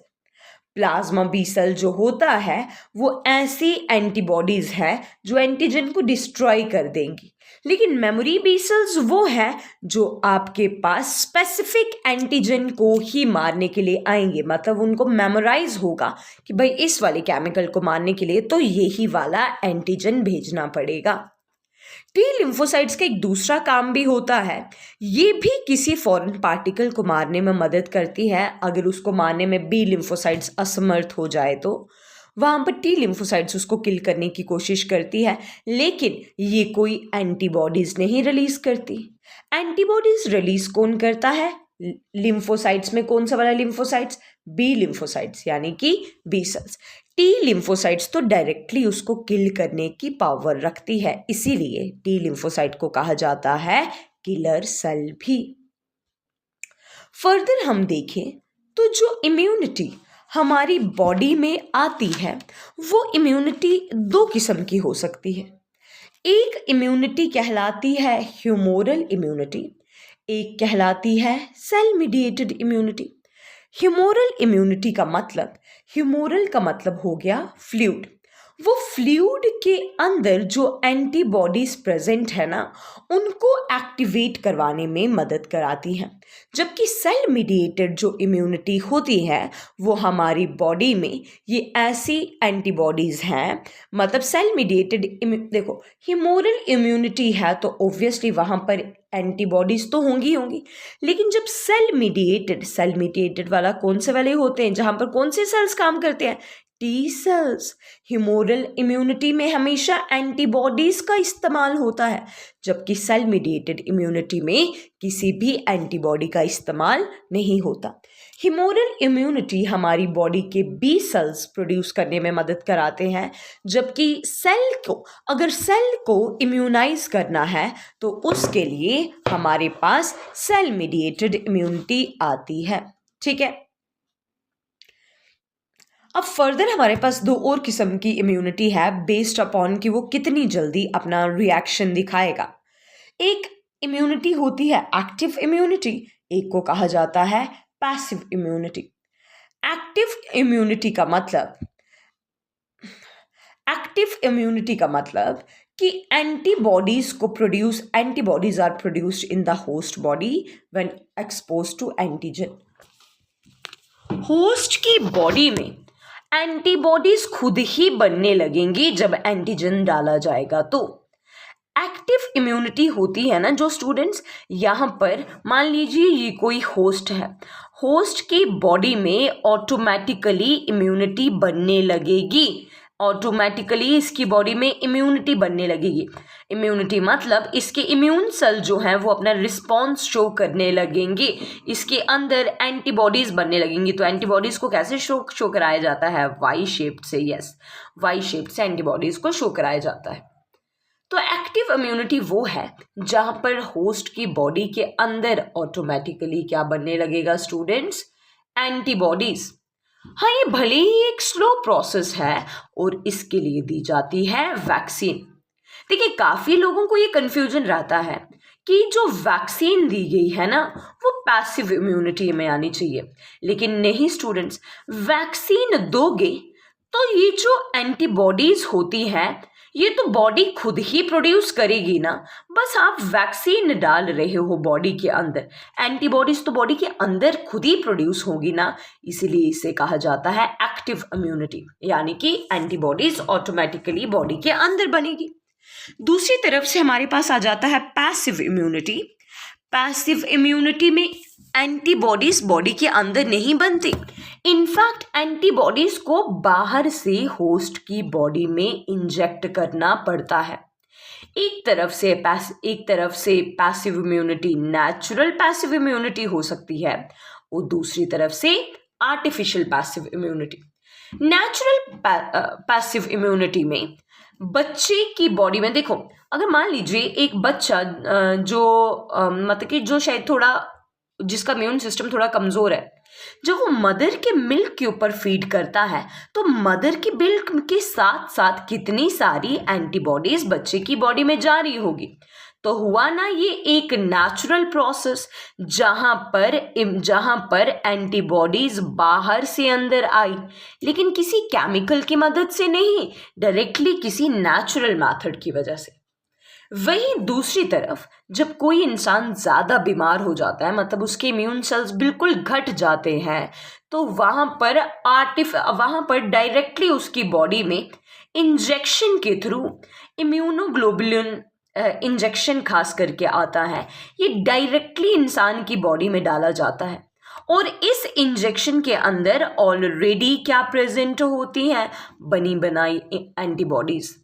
लेकिन एक्टिव इम्यूनिटी और पैसिव इम्यूनिटी में आपको थोड़ा सा हज़ार्ड्स देखने को मिलेंगे, क्योंकि पैसिव इम्यूनिटी जो होती है ना स्टूडेंट्स, ये ज़्यादा देर टिक नहीं पाती।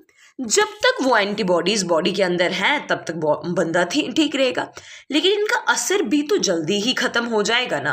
तो पैसिव इम्यूनिटी एक्टिव इम्यूनिटी के मुकाबले थोड़ी कम रिलायबल है। क्यों? और ये सिर्फ एक्सट्रीम केसेस में ही दी जाती है। नेक्स्ट हमारे पास बात आती है इम्यूनिटी के बाद वैक्सीनेशन के बारे में, क्योंकि हम पढ़ रहे हैं students human health and disease, तो डिजीज़ के साथ साथ इम्यूनिटी और वैक्सीनेशन के बारे में भी जानना ज़रूरी है। वैक्सीनेशन का मतलब हो गया किसी ऑर्गेनिज्म की बॉडी में वैक्सीन डालना। अब ये वैक्सीन क्या भला होती है? वैक्सीन का मतलब हो गया कि जो भी पैथोजन बीमारी कॉज करेगा ना, उस पैथोजन का कोई वीक फॉर्म या उसका डेड फॉर्म या इस पैथोजन का कोई ना कोई पार्ट तो होस्ट की बॉडी में डाल ही दो, लेकिन इनएक्टिव फॉर्म में, ताकि ये बीमारी कॉज ना कर सके, लेकिन सिर्फ एंटीजेंस को पहुंचा के ले सके। एंटीजन को पहुंचाने से क्या होगा? एंटीजन को पहुंचाने से स्टूडेंट्स हमारी बॉडी एंटीबॉडीज बनाने लगेगी और जो किसी डिजीज को याद रखने में मदद कराएंगे।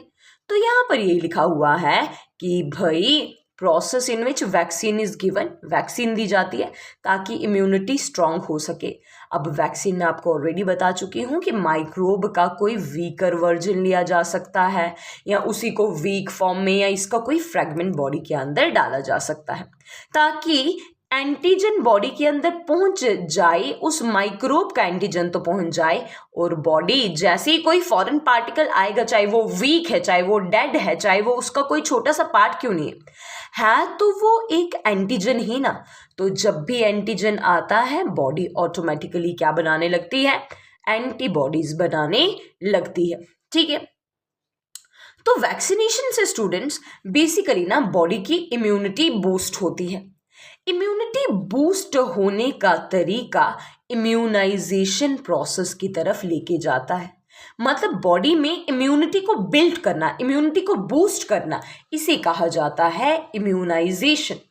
और ये इम्यूनाइजेशन भी होती है दो किस्म की, एक आगे एक्टिव इम्यूनाइजेशन, एक आगे पैसिव इम्यूनाइजेशन। अब एक्टिव और पैसिव के बारे में तो आप अच्छे से जान चुके होंगे कि एक्टिव के अंदर एंटीबॉडी जो होंगी, एक्टिव के अंदर एंटीबॉडी जो होंगी वो बॉडी के अंदर ही बनेंगी, लेकिन पैसिव इम्यूनिटी में एंटीबॉडी जो हैं वो रेडीमेड बॉडी के अंदर डाली जाएंगी। पैसिव में रेडीमेड एंटीबॉडीज को डाला जाता है, जबकि एक्टिव इम्यूनाइजेशन में बॉडी को बस वैक्सीन देनी, बस एंटीजन देना है। एंटीबॉडीज बनाना बॉडी का खुद का काम है। इसके अलावा आपको देखने को मिलेगा कि स्मॉल पॉक्स नाम की डिजीज, क्योंकि हम वैक्सीनेशन के बारे में बात कर ही रहे हैं, स्मॉल पॉक्स नाम की डिजीज जो है वो वैक्सीनेशन से बिल्कुल इरेडिकेट कर दी गई है। मतलब अब स्मॉल पॉक्स नाम की डिजीज नहीं होती। अब जो वैक्सीन थी उसने अपना कमाल दिखा दिया है और इस डिजीज को इरेडिकेट कर दिया है। अब डिजीजेज जैसे कि पोलियो, टेटनस, मीजल्स ये भी काफी हद तक कम हो चुके हैं। हाँ, वैक्सीन जब भी बॉडी में इंजेक्ट की जाएगी किसी भी चीज की, तो माइल्ड फीवर और चिल्स होने की शिकार जरूर होते हैं। भाई, माइल्ड फीवर और चिल्स होने की शिकायत हो सकती है। क्या आप मुझे बता सकते हैं कि माइल्ड फीवर का क्या रिलेशन है वैक्सीन से? देखो, वैक्सीन का डालना मतलब पैथोजन के किसी पार्ट का डालना, मतलब एंटीजन का डालना। और एंटीजन जब भी बॉडी में जाएगा स्टूडेंट्स, तो बॉडी किसी ना किसी तरीके से तो रिस्पॉन्स शो कराएगी ना। कभी फीवर आएगा, कभी चिल्स आएंगे, लेकिन ये उन्हीं लोगों में ज़्यादा विजिबल रहेगा जिनकी इम्यूनिटी वीक होती है। जिनकी इम्यूनिटी स्ट्रांग होती है वहाँ पर डायरेक्टली एंटीबॉडीज आके डिशुम डिशुम करके डायरेक्टली एंटीजन्स को ख़त्म कर देते हैं। आपने वैक्सीन, जब कोरोना की वैक्सीनेशन हो रही थी, आपने उस टाइम पे ये चीज़ रियलाइज़ की होगी कि उस टाइम में काफ़ी सारे लोगों को वैक्सीन लगाने के बाद फीवर आ रहा था, चिल्स आ रहे थे। तो आई होप कि आपको इसका रीज़न पता लग गया होगा, क्योंकि उस वैक्सीन के साथ उस वायरस के कुछ एंटीजन, उसका कोई पार्ट बॉडी के अंदर डाला जा रहा था जिसमें एंटीजन था, और उस एंटीजन से लड़ने के लिए बॉडी कुछ रिस्पॉन्सेस शो करा रही थी। कभी फीवर, कभी चिल्स और कभी कुछ भी नहीं, क्योंकि इम्यून सिस्टम था स्ट्रांग, तो बॉडी में फीवर और चिल्स विजिबल नहीं थे। नेक्स्ट टॉपिक हमारे पास इस यूनिट का आ जाता है स्टूडेंट्स, एलर्जी। तो एलर्जी होता क्या है स्टूडेंट्स? एलर्जी का मतलब है कि हमारा इम्यून सिस्टम किसी फॉरेन पार्टिकल जो आपकी बॉडी के अंदर आ रहा है, जो अनफिट है आपकी बॉडी के लिए, और आपका इम्यून सिस्टम एकदम से उसके लिए रिस्पॉन्स शो कराए, उसे कहा जाता है एलर्जी। मतलब कुछ लोगों को देखो डस्ट से एलर्जी होती है, मतलब वो ज़्यादा देर तक अगर डस्ट में रहे ना तो उन्हें एकदम से छींकें आने लगती हैं, या आंखों से पानी आने लगता है, शिवरिंग से होने लगती है ना, तो वो उनकी एलर्जी है। अब ये एलर्जी स्टूडेंट्स, ये इम्यून सिस्टम का रिस्पॉन्स है। इम्यून सिस्टम ये बता रहा है कि इससे पहले कि आपकी बॉडी में कोई ज़्यादा नुकसान हो, आप यहाँ से गायब हो जाओ। अब एलर्जी जो होती है ना स्टूडेंट्स, ये हमारी बॉडी में प्रेजेंट होते हैं mast cells basically immune cells ही होते हैं जो हमारी बॉडी के टिश्यूज में प्रेजेंट होते हैं। ये जो मास्ट सेल्स होते हैं ये एकदम से हिस्टामाइन और सेरोटिन नाम के केमिकल्स रिलीज करने लगते हैं, जिसकी वजह से आपका इम्यून सिस्टम रिस्पॉन्ड करने लगता है। कभी छींक, कभी फीवर, कभी शिवरिंग, ठीक है, कभी आंखों से आंसू, कभी एकदम से बॉडी के ऊपर रैशेस। लेकिन जैसे ही उस एलर्जी वाले माहौल से दूर हो जाएगा तो वैसे ही स्टूडेंट्स एकदम से आपका इम्यून रिस्पॉन्स खत्म हो जाएगा। एलर्जी कॉज करने वाले केमिकल्स को कहा जाता है एलर्जन। अब एलर्जन डस्ट हो सकता है, कुछों को परफ्यूम से एलर्जी होती है और कुछों को पोलन से। एलर्जी को ट्रीट करने के लिए डायरेक्टली दी जाती है एंटी एलर्जन ड्रग्स। अब ह्यूमन इम्यून सिस्टम के बारे में बात करें, क्योंकि जब भी बात आती है ह्यूमन हेल्थ और डिजीज की तो हम लिम्फोसाइट्स के बारे में बात कर रहे हैं, हम इम्यूनिटी के बारे में बात कर रहे हैं। ये होता क्या है इम्यून सिस्टम बना हुआ है स्टूडेंट्स 3 मेजर पार्ट से। एक आ गया लिम्फोसाइट्स का मतलब स्टूडेंट्स WBCs, ठीक है। WBCs में भी कौन से वाले सेल्स स्टूडेंट्स? B सेल्स और T सेल्स। इसके अलावा आपको देखने को मिलते हैं लिम्फॉइड ऑर्गन्स और उसके अलावा आपको देखने को मिलेंगे tissues.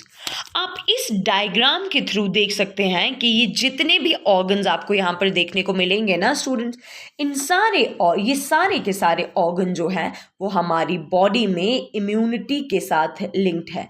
Tonsils, bone marrow, intestines के अंदर प्रेजेंट होता है Peyer's patch, lymphatic node students, thymus वगैरह वाले ऑर्गन जो होते हैं ये बनाते हैं हमारी बॉडी का इम्यून सिस्टम।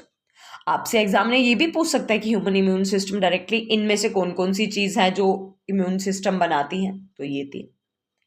अब इम्यून सिस्टम के अंदर के ऑर्गन्स कौन कौन से हैं, देखिए इम्यून सिस्टम के जो मेन ऑर्गन्स हैं, जो मेन इम्यूनिटी मतलब मेन डिफेंस जहाँ पर होगा, उन ऑर्गन्स का नाम है बोन मैरो और एक का नाम है स्टूडेंट्स थाइमस। इसके अलावा जो आपको ऑर्गन्स देखने को मिलते हैं जैसे कि स्प्लीन, जैसे कि लिम्फ नोड्स, टॉन्सिल्स या पियर्स पैच जो कि प्रेजेंट होता है इंटेस्टाइन में, ये सारे के सारे सेकेंडरी लिम्फॉइड ऑर्गन्स हैं। जो थाइमस होता है ना स्टूडेंट्स, थाइमस जो हमारे एक लिम्फैटिक ऑर्गन है, इसके बारे में एक हाईलाइट करते हुए एक पॉइंट लिखा है कि ये एज के साथ हमारी बॉडी में इसका साइज कम होते रहता है। और स्प्लीन के बारे में बात करूं तो स्प्लीन को आरबीसीज का रिजर्वायर या ग्रेवयार्ड भी कहा जाता है। नेक्स्ट आता है हमारे पास एक डिजीज जो डायरेक्टली हमारे इम्यून सिस्टम को अटैक करता है, हमारे इम्यून सिस्टम को वीक कर देता है स्टूडेंट्स। इस डिजीज का नाम है एड्स। अब एड्स नाम की बीमारी का सबसे पहले फुल फॉर्म क्या है? इसकी फुल फॉर्म है acquired immuno deficiency syndrome. Acquired immuno deficiency syndrome. तो एड्स नाम की बीमारी जिसे कहा जाता है एक्वायर्ड इम्यूनो डेफिशिएंसी सिंड्रोम, ये सबसे पहले 1981 में डिटेक्ट हुई थी, ठीक है। और ये एड्स जो है एड्स कॉज करने वाला एक वायरस होता है जो बेसिकली रेट्रोवायरस को रिजेंबल करता है। रेट्रोवायरस में भी कौन सी वाली टाइप आपको देखने को मिलेगी यहाँ पे? एग्जैक्टली कौन सा वायरस कॉज करता है? HIV। और HIV का फुल फॉर्म क्या होता है? ह्यूमन इम्यूनो डेफिशिएंसी वायरस, ठीक है। तो ये रेट्रोवायरस बेसिकली करते क्या है स्टूडेंट? देखो, हमने लास्ट टाइम पढ़ा था, जब हम लास्ट टॉपिक पढ़ रहे थे तो हमने ये पढ़ा था कि DNA से RNA बनता है। जब हम पढ़ रहे थे ट्रांसक्रिप्शन ट्रांसलेशन के बारे में तो हमने ये देखा था कि DNA से RNA बनता था। कौन सा यूनिट, क्या आपको याद है कौन सा यूनिट था वो? हम पढ़ रहे थे मॉलिक्यूलर बेसिस ऑफ इनहेरिटेंस, और वहाँ पर हमने पढ़ा था कि DNA से RNA बनता है। DNA का जो ये डबल स्ट्रैंडेड फ्रैगमेंट्स होते हैं ये टूट के सिंगल स्ट्रैंड बना देते हैं, और सिंगल स्ट्रैंड किसका होता है? RNA का। इस प्रोसेस को कहा जाता था ट्रांसक्रिप्शन। लेकिन रेट्रोवायरस ना उल्टा करता है, ये सिंगल स्ट्रैंड मतलब RNA से डायरेक्टली DNA बनाने लगता है। RNA से जब स्टूडेंट्स DNA बनने लगेगा, इस प्रोसेस को कहा जाता है रिवर्स ट्रांसक्रिप्शन। और ये DNA जो होता है ना स्टूडेंट, जो RNA भी कौन सा वाला? HIV से आया हुआ RNA, इस वायरस के थ्रू आया हुआ RNA, ये बनाने लगता है DNA। अब अगर RNA इन्फेक्टेड है तो ऑब्वियसली DNA भी तो इन्फेक्टेड ही होगा ना। और हमारी बॉडी जो होस्ट सेल होता है ना, वो समझता है कि ये DNA हमारे न्यूक्लियस का DNA है, और हमारा होस्ट का जो न्यूक्लियस होता है वो इसे अपने अंदर लेता है और मल्टीप्लाई करने लगता है। तो इसे कहा जाता है रिवर्स ट्रांसक्रिप्शन, और इसी वजह से HIV के सेल जो होते हैं वो होस्ट की बॉडी में आके कॉन्टिन्यूटी में इंक्रीज होते जाते हैं। अब आप सबने सुना होगा कि एड्स जो होता है वो कभी भी डायरेक्ट कांटेक्ट से नहीं फैलता। इनफैक्ट ये सेक्सुअल कांटेक्ट से फैल सकता है, कॉन्टेमिनेटेड ब्लड ट्रांसफ्यूजन से, या मदर से चाइल्ड में फैल सकता है, या इन्फेक्टेड नीडल्स का इस्तेमाल करने से फैल सकता है। बाकी अगर आपका होगी टच करके, कफिंग से या स्नीजिंग से, तो एड्स इन तरीकों से नहीं फैलता, ठीक है। ये एड्स नाम की बीमारी जो होती है वो हमारी बॉडी में टी सेल्स को इन्फेक्ट करती है, और इसके जो सिम्टम होते हैं ना स्टूडेंट्स, इसके सिम्टम बाहर आने में कई केसेस में तो इसके सिम्टम्स को बाहर आने में कम से कम 7 से 8 साल लग जाते हैं। एड्स को डिटेक्ट करने के लिए जो टेस्ट होता है, इस टेस्ट को कहा जाता है लीसा टेस्ट। और एलिसा टेस्ट जो होता है, ये जो होता है वो ऑब्वियसली हमारे पास पहले एलिसा टेस्ट की अगर आप फुल फॉर्म देखो तो इस एलिसा टेस्ट की फुल फॉर्म होती है एंजाइम लिंक्ड इम्यूनो सॉर्बेंट एसे। एंजाइम लिंक्ड, रुके, ये आ गया enzyme linked immuno sorbent essay. Essay is ASSAY, तो एलिसा। तो आपको याद रखना है कि कौन सा वायरस, कौन सा टेस्ट, कैसे है इसका कैसे ये होता है ट्रांसमिट, इस सब के बारे में, और एड्स की फुल फॉर्म क्या है। और रेट्रोवायरस क्या करते हैं, याद रखिएगा, रेट्रोवायरस करते हैं रिवर्स ट्रांसक्रिप्शन, और वही रिवर्स ट्रांसक्रिप्शन करते हैं आपके HIV, क्योंकि HIV भी स्टूडेंट्स एक रेट्रोवायरस ही तो है। इसके अलावा आपको एक दूसरा डिजीज देखने को मिलेगा जो कि है एक नॉन कम्युनिकेबल डिजीज। इस डिजीज का नाम है स्टूडेंट्स कैंसर। कैंसर होता क्या है? कैंसर बेसिकली ना बॉडी में किसी सेल का, नॉर्मल सेल का अनकंट्रोलेबल ग्रोथ शुरू हो जाना, काफ़ी सारी सेल्स का बन जाना, जिसकी वजह से बनता है ट्यूमर। एबनॉर्मल सेल्स की ग्रोथ होने की वजह से बनता है ट्यूमर। लेकिन हर एक ट्यूमर जो होता है वो कैंसर कॉजिंग नहीं होता, ये अभी हम समझेंगे। देखो, ट्यूमर भी 2 किस्म के होते हैं। एक ट्यूमर होता है बेनिगन ट्यूमर और एक होता है मैलिग्नेंट ट्यूमर। जो बेनिजन या बेनिन ट्यूमर भी डायरेक्टली हम इसको कह सकते हैं, ये जो ट्यूमर होता है इसकी ग्रोथ लिमिटेड होती है। मान लीजिए यहाँ पर तो ये इतना ही ग्रो कर पाएगा, ये एक्स्ट्रा बल्ज में एक्स्ट्रा ग्रो नहीं करता। जबकि दूसरी तरफ से जो मैलिग्नेंट ट्यूमर होता है ना, ये तेजी के साथ मल्टीप्लाई होने वाला ट्यूमर होता है। तो जरा आप बताइए कि फर्स्ट और सेकंड में से कैंसर कॉजिंग वाला ट्यूमर कौन सा होगा? ऑब्वियसली स्टूडेंट्स मैलिग्नेंट ट्यूमर, ना कि बेनिजन ट्यूमर। ठीक है, तो मैलिग्नेंट ट्यूमर जो होता है वो बहुत फास्ट स्प्रेड करता है, क्योंकि ये बहुत तेज़ी के साथ ग्रो करता है, और यही हमारी बॉडी में कैंसर कॉज करता है। मैलिग्नेंट ट्यूमर जो होता है, ये स्टेज होती है ना जहाँ पे तेज़ी से मल्टीप्लाई करते रहते हैं, इस स्टेज को कहा जाता है मेटास्टेसिस।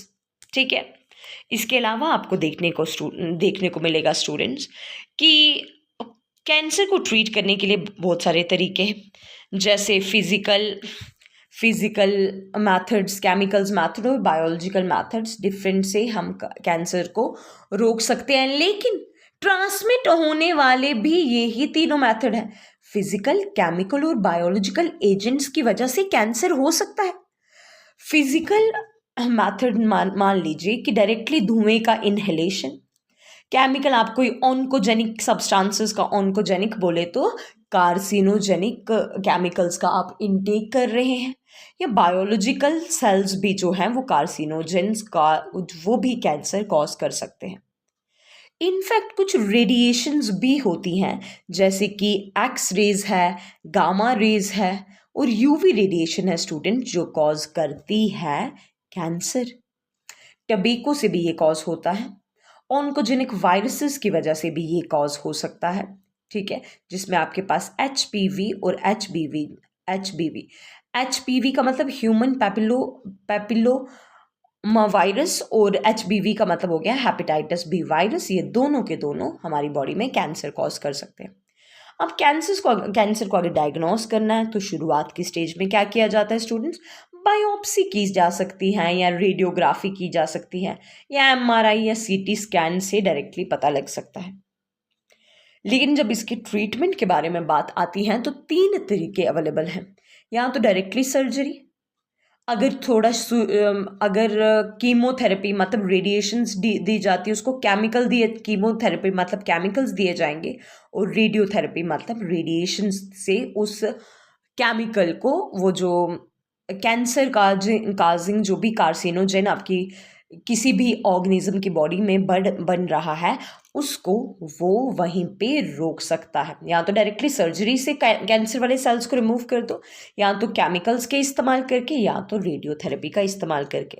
लेकिन ये जो कीमोथेरेपी होती है ना स्टूडेंट, ये थोड़ी सी इसका एक नेगेटिव पर्सपेक्टिव आ जाता है, क्योंकि यहाँ पर अर्लियर स्टेजेस में ऐसा होता था कि काफ़ी ज़्यादा हेयर लॉस और काफ़ी ज़्यादा बॉडी में डिफॉर्मिटी आ जाती थी इसकी वजह से। लेकिन अब एडवांस मेथड्स के साथ साथ एडवांस टेक्नोलॉजी भी होती जा रही है, तो ये मेथड्स भी और बेहतर हुए जा रहे हैं। पहले के टाइम पे तो कैंसर एक धब्बा हुआ करता था कि भाई महामारी का नाम दे दिया जाता था। लेकिन अब जैसे जैसे टेक्नोलॉजी एडवांस हुए जा रही है, जैसे जैसे एआई के क्षेत्र में, या हम टेक्नोलॉजिकली थोड़े एडवांस हुए जा रहे हैं स्टूडेंट्स, तो वैसे वैसे हर एक उस डिजीज़ का भी क्योर आ रहा है जिसका डिजीज़ पहले पता नहीं था। लास्ट टॉपिक आ जाता है इस यूनिट से, दैट इज ड्रग। अब ड्रग्स क्या होती है स्टूडेंट्स? ड्रग्स तो ऐसी चीज़ें हैं जो एक बार बॉडी में आ जाए ना, तो बॉडी को उसकी हैबिट बन जाती है, और हैबिट बनने के साथ साथ ये हमारी बॉडी की नॉर्मल फंक्शनिंग में भी गड़बड़ी लेके आ जाती है। काफ़ी सारी ड्रग्स ऐसी हैं जो फ्लावरिंग प्लांट से बनती हैं, जैसे कि ओपियोइड्स, कैनाबिनॉइड्स, कोकीन, और आगे आप देखेंगे स्टूडेंट्स टबेको। ये सारे के सारे प्लांट से बनते हैं, फ्लावरिंग प्लांट से बनते हैं। अब फ्लावरिंग कहीं पे डायरेक्टली फूल को इस्तेमाल किया जाता है, कहीं पे लेटेक्स को, कहीं पे पूरे के पूरे प्लांट से ही वो ड्रग तैयार कर दी जाती है, और कहीं पे आपके पास प्लांट के कुछ सीड्स का इस्तेमाल किया जाता है। ओपियोइड्स की अगर हम बात करें, तो ओपियोइड्स जो होते हैं वो बेसिकली पेन किलर्स की तरह दिए जाते हैं, ठीक है। अब पेन किलर्स कब? जब मान लीजिए कोई सर्जरी होनी है, तो उस टाइम पे वो पेन किलर दे सकते हैं। इसके अंदर मॉर्फिन आ जाता है, ऑक्सीकोडोन आ जाता है, और हाइड्रोकोडोन आ जाता है। हाइड्रोकोडोन का ज़्यादा सेवन किया जाता है तब जब भी कोई डेंटल सर्जरी चल रही होती है, जब भी कोई डेंटल ट्रीटमेंट चल रहा है, तो तब हाइड्रोकोडोन वाली ओपियोइड का दिया जाएगा। लेकिन ये ओपियोइड वाली ड्रग्स कौन से प्लांट से आती हैं स्टूडेंट्स? तो ये आती हैं पॉपी प्लांट से, और पॉपी प्लांट से एक बहुत खतरनाक ड्रग जिसे कहा जाता है हीरोइन, वो भी बनती है। इनफैक्ट पॉपी प्लांट कुछ ऐसा देखने को मिलता है, ये है पॉपी का फ्लावर, और ये है पॉपी प्लांट का लेटेक्स, जहाँ से हीरोइन या बाकी वाले हैबिट फॉर्मिंग ड्रग्स बनाए जाते हैं। तो ये है वो लैटेक्स, ठीक है, ये वाला पार्ट। आगे देखिए तो नेक्स्ट हमें देखने को मिलेगा स्टूडेंट्स, नेक्स्ट बात आ जाती है कैनाबिनॉइड्स की। अब कैनाबिनॉइड्स तो ऑब्वियसली कहीं ना कहीं कैनाबिनॉइड्स नाम ही बता रहा है कि ये कैनाबिस से जुड़ी हुई है। अब कैनाबिस जो प्लांट होता है ये कुछ ऐसा दिखता है, ठीक है, जिसे भांग कहा जाता है। अब ये जो भांग होती है स्टूडेंट्स, इसका कोई भी पार्ट, चाहे इसका फ्लावर है, चाहे इसके लीव्स है, या चाहे इसके रेजिन्स है, इस सब को इस्तेमाल करके ड्रग्स बनाई जा सकती हैं, ठीक है। जिसका आजकल काफ़ी ज़्यादा आजकल नारकोटिक्स ब्यूरो ने तो इन चीज़ों को डायरेक्टली बैन ही कर दिया हुआ है। आपने नाम सुना होगा चर्स या गांजा का। ये जो चर्स और गांजा होते हैं, ये दोनों के दोनों किससे बनते हैं स्टूडेंट्स? कैनाबिस प्लांट से। लास्ट वन आ जाता है कोकीन। कोकीन जो है स्टूडेंट्स कोकोआ प्लांट से आता है, यस। और कोकोआ प्लांट तो आपने कहीं ना कहीं सुना होगा। कोकोआ की बीन जिससे बनती है कॉफ़ी, और कोकोआ के सीड्स जिससे बनते हैं स्टूडेंट्स चॉकलेट्स, उसी कोकोआ के लीव्स से कोकीन बन सकती है। लेकिन अगर इनमें से किसी का भी, चाहे वो ओपियोइड्स हो मतलब ओपियम से बनी हुई, या पॉपी प्लांट से बनी हुई ड्रग्स, कैनाबिनॉइड्स मतलब कैनिबस से बनी हुई ड्रग्स, या फिर cocaine that is cocoa plant से बनी हुई ड्रग्स, ये सारी की सारी हैबिट फॉर्मिंग होती है। ये क्या करती हैं स्टूडेंट्स? ओपियोइड्स के बारे में बात करूं तो वो एक इंसान को बिल्कुल सुला ही देती है, बिल्कुल रिलीव करा देती है। जैसे वो एक नींद का इंजेक्शन लगता है ना, बिल्कुल उस तरीके का, दिमाग बिल्कुल रिलैक्स हो जाता है, ठीक है। लेकिन ये बहुत ज़्यादा हैबिट फॉर्मिंग होती है, और जो भी चीज़ हैबिट फॉर्मिंग है वो बॉडी के लिए भला किस तरीके से इंपॉर्टेंट होगी? किसी भी तरीके से नहीं, ये इसीलिए बैंड रहती है। कैनाबिनॉइड्स के अगर बारे में मैं बात करूं तो कैनाबिनॉइड्स जो होते हैं स्टूडेंट्स, ये कैनबिस से बनते हैं, और ये इनका डायरेक्टली असर जो होता है वो ब्रेन और हार्ट के ऊपर हो सकता है। अब ब्रेन और हार्ट के ऊपर मतलब कि ब्रेन की फंक्शनिंग नॉर्मल नहीं होगी, या हार्ट बीट जो है वो तेज़ कम हो सकती है, या हार्ट के रिलेटेड बीमारियां भी बन सकती है। कोकीन के बारे में अगर बात करूं तो कोकीन वाले प्रोडक्ट्स का कंजम्पशन करके एक इंसान एक्स्ट्रा ऑर्डिनरी एनर्जाइज्ड हो जाता है। इनफैक्ट आपने हेल्यूसिनेशन जैसी नाम की चीज़ सुनी होगी, हेल्यूसिनेशन भी कोकीन की वजह से हो जाती है। एक इंसान जो बेवजह हंस रहा है, बेवजह बातें कर रहा है, बेवजह कुछ ना कुछ बोले जा रहा है, वो जो है कोकीन का असर हो सकता है, ठीक है। नॉर्मल केसेस में नहीं, अगर कोई कंज्यूम करता है तो आपको ऐसा देखने को मिलेगा। फिलहाल तो ये चीज़ ऑब्वियसली बैंड है। Last one not the least, last हमारे पास आता है स्टूडेंट्स टबैको। तो जो टबैको होता है ना स्टूडेंट्स, टबैको लीव से, टबैको प्लांट कुछ ऐसा देखने को मिलता है, टबैको प्लांट्स के लीव्स से बनाया जाता है टबैको। और इस टबैको का इस्तेमाल काफ़ी सारी फॉर्म्स में किया जाता है, जैसे सिगरेट्स के अंदर इसका इस्तेमाल किया जाता है, या जो तंबाकू लोग खाते हैं उसके अंदर डायरेक्टली इसका कंजम्पशन किया जाता है। लेकिन इनमें से कोई भी चीज़ हमारी बॉडी के लिए हेल्दी नहीं है स्टूडेंट्स, क्योंकि again I will again say the same thing, these are habit forming and one way or the other ये हमारी बॉडी को इम्पैक्ट ही कर रहे हैं, कहीं पे ब्रेन को, कहीं पे हार्ट को, कहीं पे लंग्स को। देखो टबैको के कंजम्पशन से तो काफ़ी सारी प्रॉब्लम्स हो सकती है। ब्लड प्रेशर बढ़ सकता है, जो डायरेक्टली इंसान तंबाकू खाता है तो वो उसको ऑरल कैंसर होने का प्रॉब्लम हो सकता है। जो सिगरेट पीता है उसे हार्ट के डिजीजेस या लंग्स के डिजीजेस जैसे कि ब्रोंकाइटिस या ऑक्सीजन की कमी हो सकती है बॉडी में, ठीक है। तो ये था स्टूडेंट्स ड्रग्स के बारे में। इन्हें जितना हो सके अवॉइड करने की कोशिश करनी है। इनफैक्ट कोई भी ऐसी चीज़ जिसकी बॉडी को हैबिट हो जाती है उसको ना के बराबर लेने की ट्राई करनी है, बिल्कुल नो। मान लीजिए कोई इंसान चाय बहुत ज़्यादा पीता है, चाय बहुत ज़्यादा पी रहा है, एक्स्ट्रा ऑर्डिनरी कोई भी चीज़ बॉडी के लिए हार्मफुल ही होती है। तो देखिए इस यूनिट में हमने पढ़ा हेल्थ के बारे में, डिजीज़ेस के बारे में, कम्युनिकेबल नॉन कम्युनिकेबल डिजीज़ेस कौन से हैं, ठीक है। इसके अलावा हमने यहाँ पर इम्यूनिटी के बारे में पढ़ा, क्या होते हैं इम्यून सेल्स, क्या होता है इम्यून सिस्टम, एंटीबॉडीज़ और एंटीजेंस के बारे में जाना, और हमने जाना स्टूडेंट्स वैक्सीनेशन के बारे में। इम्यूनिटी में भी हमने देखा कि एक्टिव इम्यूनिटी क्या होती है, पैसिव इम्यूनिटी क्या होती है, और लास्ट में हमने डिस्कस किया ड्रग्स के बारे में, ठीक है, कि कौन सी वाली ड्रग कौन से वाले बॉडी पार्ट को इन्फेक्ट कर सकती है, ठीक है स्टूडेंट्स। तो ये यूनिट यहीं पे ख़त्म होता है।